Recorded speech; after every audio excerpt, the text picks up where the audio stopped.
안녕하세요. 결혼한 지 3년 된 30대 여자입니다. 남편은 소위 개천에서 용난 케이스예요. 소위 깡촌에서 태어났는데 시아버지는 가족에게는 관심이 없으셨답니다. 그렇다 보니 시어머니가 돈을 벌어 생활을 꾸려나가시며 집안의 실질적 가장의 역할을 하셨다고 했어요. 그런 탓에 어려서부터 일찍 철이 든 남편은 죽기 살기로 공부만 했다고 그래요. 그래도 그 덕분에 좋은 대학에 나와서 대기업까지 다니게 된 거라는 남편이 제 눈엔 너무 자랑스럽고 멋졌습니다. 연애한 지 1년쯤 되었을 때 남편은 저에게 프로포즈를 했고 저도 당연히 좋다고 했어요. 사귀면서 언젠가부터 자연스럽게 결혼에 대해서 이야기를 했기 때문에 이런 날이 올 줄 알고 있었고요. 무엇보다 제가 남편과 결혼을 결심하게 된 결정적인 이유는 바로 시어머니 때문입니다. 하루는 저희 친정부모님 가져다 드리라며 콩, 말린 무, 돼지감자 그리고 직접 농사지을 신께 등을 한가득 챙겨서 서울에 오셨더라고요. 물론 따로 볼 일이 있으셔서 서울에 오신 거긴 했지만 그래도 3시간 넘게 고속버스를 타고 올라오시는 것만으로도 힘든 일인 텐데 그렇게 저희 부모님까지 챙겨주시니 돈을 떠나서 그 마음이 너무 감사하더라고요. 숫자만 들어가도 치가 떨려서 시금치도 안 먹는다는 우스갯소리가 있는 요즘, 이런 시어머니를 만나게 된 제 자신이 정말 행운아 같았어요. 하지만 저희가 식을 올리고 얼마 지나지 않았을 무렵입니다. 5일장 구경 가신다며 아침에도 통화했던 시어머니가 오토바이에 치여서 크게 다치셨다고 연락을 받았어요. 각자 회사에 있던 남편과 저는 불이 나게 병원으로 향했습니다. 병원에선 시어머니가 사고 당시 머리 쪽으로 떨어지신 것 같다며 오늘 밤이 고비가 될 것 같다고 했습니다. 무엇보다 속상했던 건 그런 시어머니를 앞에 두고도 시아버지는 마치 별일 아니라는 듯 합의금은 얼마나 받을 수 있겠냐며 여기저기 물어보고 계셨습니다. 비록 시어머니와 시아버지 사이가 좋지는 않았지만 그래도 부부의 연을 맺은 사람끼리 어쩜 저럴 수 있을까 싶었어요. 시어머니께서는 시아버지의 끊임없는 바람과 도박 때문에 마음고생을 많이 하셨대요. 그나마 나이가 드시고 더 이상 돈 빌릴 곳이 없어지자 시어머니에게 돌아오셨고 마음 여린 시어머니는 그런 시아버지를 다시 품어주셨다는 거예요. 시어머니를 위해서 제가 해드릴 수 있는 일이 기도밖에 없다는 사실이 너무 슬펐습니다. 생사의 고비를 몇 차례 넘기신 시어머니께서는 결국 세상을 떠나셨어요. 비록 제가 시아버지를 좋아하진 않았지만 그래도 시어머니가 돌아가신 마당에 차마 시아버지를 혼자 계시게 할 수는 없었습니다. 당분간은 저희 집에 계시면서 다른 일에 마음 쓰지 마시고 편히 계시라고 했습니다. 하지만 시아버지는 서울에 아는 친구분들도 없으셨고 남편이나 저는 출근하면 집에는 저녁 시간이나 돼서 들어왔으니 너무 답답하고 심심하셨나 봅니다. 결국 한 달 정도 지났을 무렵 다시 시골집으로 내려가고 싶다고 하시더라고요. 그래도 가면 이웃분들도 있고 여기보단 덜 적적할 것 같다고 하시면서요. 그렇게 시아버지는 다시 시골집으로 내려가셨고 저나 남편도 천천히 일상으로 돌아오게 되었어요. 그렇게 반년쯤 지났을 무렵 시아버지가 저희에게 시간 날 때 한번 내려오라고 하셨습니다. 혹시 무슨 일이라도 있나 싶어서 연락받은 주말에 바로 내려갔더니 시아버지께서 폭탄 선언을 하시더군요. 시어머니랑 두 분이서 살다가 갑자기 혼자 살려니 외롭고 적적해서 죽겠다 하시면서 재혼을 하고 싶다고 하시는 거예요. 저나 남편이나 시어머니가 떠난 지 얼마나 됐다고 벌써 시아버지 입에서 재혼이란 소리가 나오나 싶어서 당황스럽고 불편했습니다. 하지만 저희가 당장 모시고 살 수도 없는데 무조건 안 된다고 할 수도 없는 노릇이었습니다. 옛말에 10명의 자식이 악처보다 못하다더니 정말 그런가 싶기도 하더라고요. 결국 남편과 며칠간 상의한 끝에 좋은 분이 계시면 시아버지가 재혼을 하신다고 해도 반대하지 말자고 결론을 내렸습니다. 그리고 얼마 뒤 시아버지는 동네 이웃분에게 소개를 받은 분이라며 여사님 한 분을 저희에게 소개하셨습니다. 계모 시어머니라는 말이 듣기에 이상하기도 하고 그렇다고 새시어머니라고 부르기도 뭐하고 어떻게 불러야 하나 싶더라고요. 무엇보다 두 분이 재혼을 결심하셨을 땐 이미 저희 남편이 30이 넘었으니까 엄밀히 말하면 어머니로서의 역할은 하실 일이 없었으니 어머니라고 부르기가 내키지 않았습니다. 그렇기에 시아버지께서 그분과 같이 살기 시작하셨을 때부터 저희는 그분을 여사님이라고 부르기로 정했습니다. 제가 돌아가신 시어머니에 대해 좋은 기억이 너무 많아서 솔직히 이렇게 빨리 재혼하신 시아버지도 여사님도 조금은 믿고 원망스러운 마음이 들었습니다. 그렇다 보니 마음의 문을 여는 게 쉬운 일이 아니었어요. 특히 돌아가신 시어머니의 보험금을 시아버지가 어떻게 쓰셨는지 알게 되었을 땐 정말 연을 끊어버리고 싶은 심정이었습니다. 시아버지께선 시어머니가 돌아가신 후 합의금으로 거진 5천만 원 정도를 받으셨어요. 하지만 저나 남편이나 좋은 직장을 다니면서 벌만큼 벌고 있었기 때문에 그 돈에 대해 조금도 욕심을 내지 않았습니다. 두 분 사이가 어찌됐건 앞으로 혼자 살아가셔야 할 시아버지의 노후자금이라고만 생각했어요. 그런데 그 눈물 나는 돈으로 시아버지께서는 수입차를 뽑으셨더라고요. 여사님에게 20대 딸이 있었는데 그 딸이 차가 없어서 너무 불편하다며 저희 시아버지께 아빠 하면서 사달라고 했다는 거예요. 그러면서 시아버지께서 저에게 너도 내 딸처럼 살갑게 굴었으면 사줬을 거라고 하시는데 정말 어이가 없고 솔직히 시아버지지만 제정신인가 싶었습니다. 남편도 어떻게 엄마 목숨값을 그런 식으로 쓸 수 있냐면서 울분을 토하더라고요. 하지만 시아버지는 돈이 그냥 돈이지 무슨 그런 의미를 부여하냐며 어영부영 넘기시더라고요. 그런 태도에 남편이나 저나 엄청나게 실망을 했네요.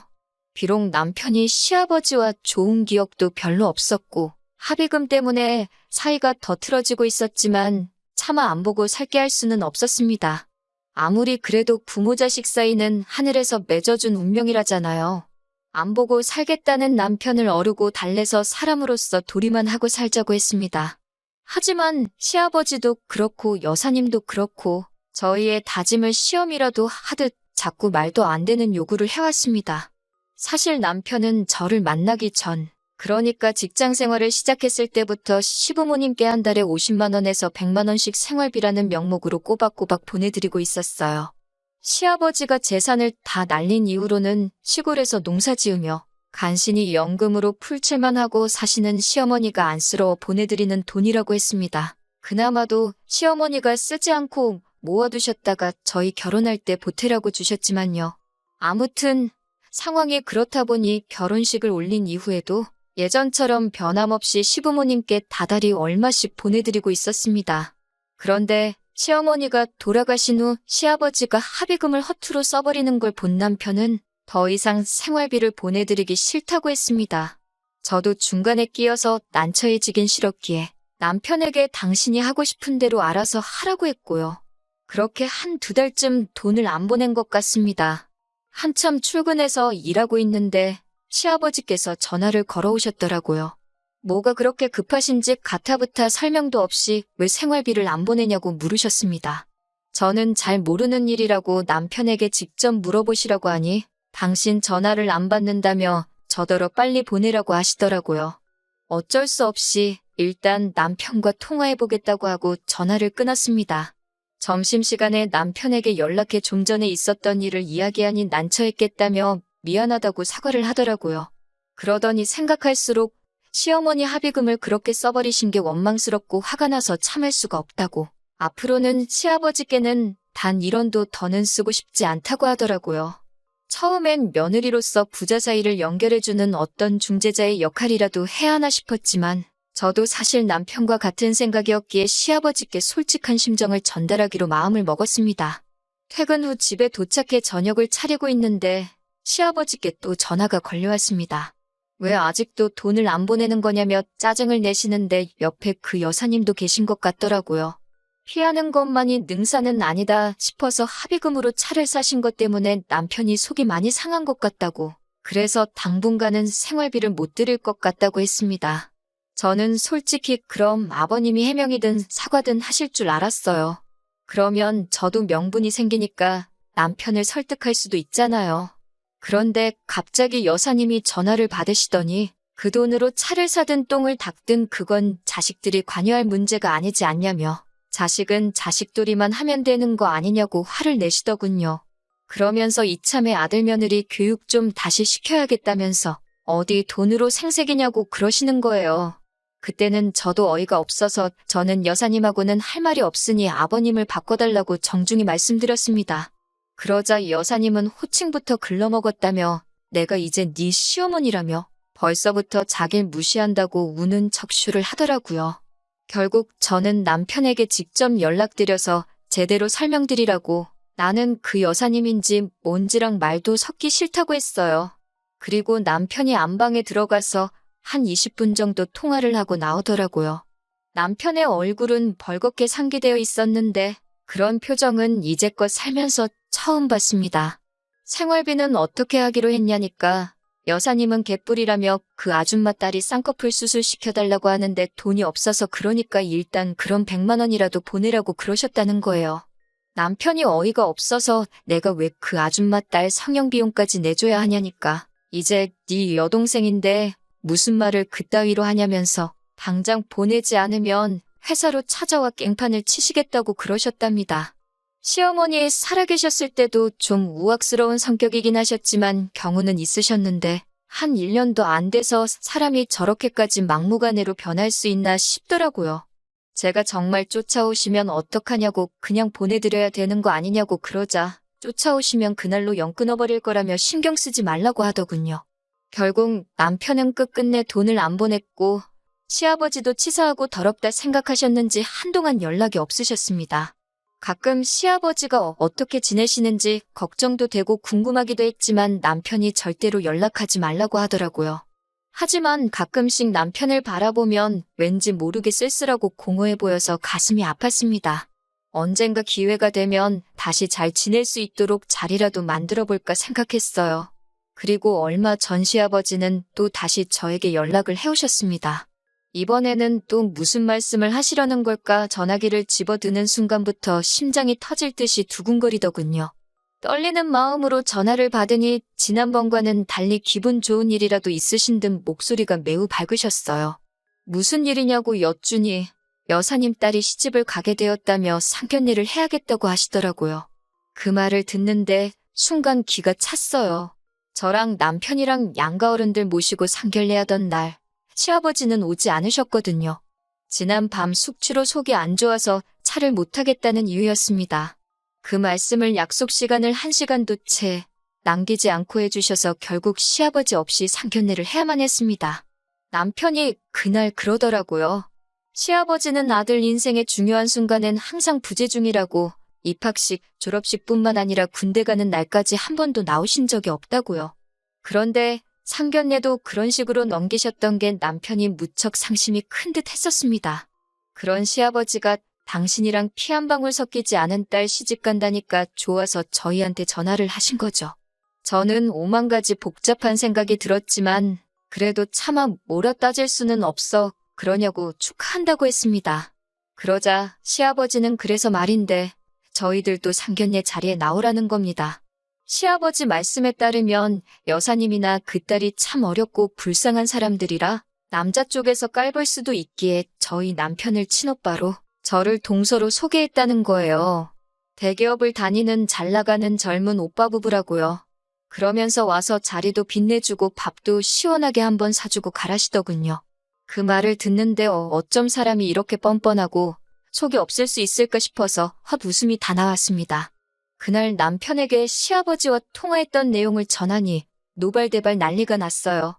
노인네가 미친 거 아니냐고 우리가 거길 왜 가냐며 정말 본 적 없는 무서운 표정으로 남편은 붕괴하고 있었습니다.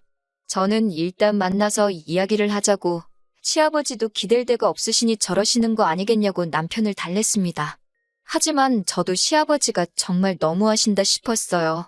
피 한 방울 안 섞인 사람 때문에 왜 친아들 가슴에 대못을 박는 건지 이해할 수가 없었습니다. 그러다 며칠 전 시아버지가 이 사태의 결정타를 날리셨습니다. 연락도 없이 시아버지가 그 여사님과 그 딸까지 대동을 하고 서울에 올라오셨더라고요. 늦은 오후에 전화가 와서는 지금 고속터미널인데 좀 데리러 오라고 하시더라고요. 일하다 어떻게 나갈 수도 없고 해서 일단 택시 불러드릴 테니 택시 타고 집 근처에 있는 식당이든 카페든 들어가서 뭐 좀 드시고 계시라 했습니다. 퇴근하자마자 눈썹이 휘날리게 식당에 도착하니 남편도 곧 오더라고요. 딱 봐도 남편이 끓어오르는 화를 누르고 있는 게 보였습니다. 시아버지는 그 여사님 딸이 꼭 서울에서 결혼 준비를 하고 싶다 하신다며 그런데 머물 곳이 없으니 저희 집에 좀 데리고 있으라는 거예요. 그러면서 그동안 생활비 안 보낸 거 이자 달라 소리는 안 할 테니까 그 돈으로 여동생 시집 가는데 좀 보태라고 하시더군요. 이쯤 되니까 이제 제가 오히려 분해서 견딜 수가 없었습니다. 아니, 신혼부부 사는 집에 피 한 방울 안 섞인 여자를 데리고 있으라는 게 상식적으로 말이 되냐고요. 그랬더니 시아버지가 저더러 무슨 생각을 하는 거냐며 수준 떨어진다고 하시더군요.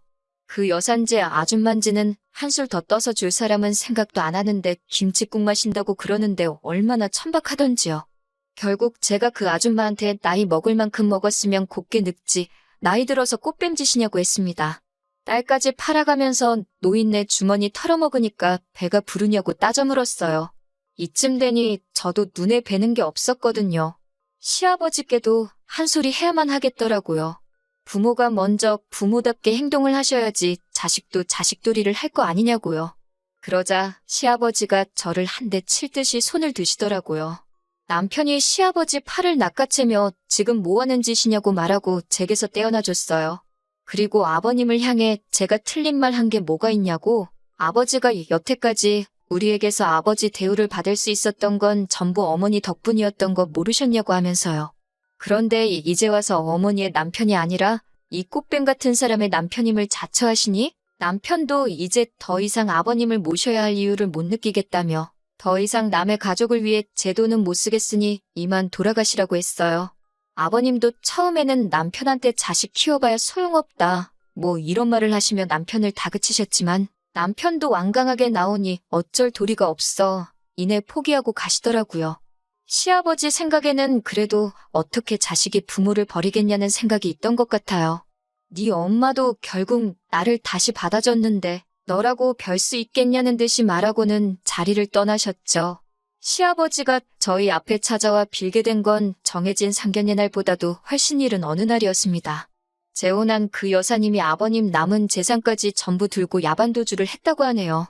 아들과 며느리가 대기업에 다니고 있으니 저희로부터 뭐라도 빼먹어볼까 한 것 같은데 그날 저희들의 단호한 모습을 보고 더 이상 아버님에게서 빼먹을 게 없다고 생각했는지 다 챙겨서 내빼버린 거예요. 하루아침에 모든 걸 잃게 된 아버님은 저희 앞에 찾아와 사죄를 하는 것 외에는 아무 방법이 없었던 거죠. 시아버지는 남편이 다시 아버님을 지원해 줄 거라 생각하셨나 보지만 남편은 단호했습니다. 그동안 들이던 액수면 혼자 지내시는데 지장은 없을 거라고 말하고 앞으로는 연락도 이렇게 찾아오시는 것도 없으면 좋겠다 말하며 단칼에 쳐내더군요. 그렇게 한 번도 자기 가족 돌보지 않으시고 말년이 돼서야 남의 가족 챙긴다고 자기 가족들 피땀 흘려 일궈놓은 인생의 숟가락 하나 얹어놓으시려던 아버님은 숟가락 하나만 남은 여생을 혼자 보내시게 되었네요. 아버지와의 연을 끄는 남편이 안쓰럽네요. 강한 척 말은 했지만 그날 남편이 참 많이 울었습니다. 저와의 행복하고 깨끗한 미래를 위해 힘든 결정 내린 남편이니만큼 제가 잘 도와줘서 앞으로 남은 삶 행복하게 한번 살아보려고 합니다.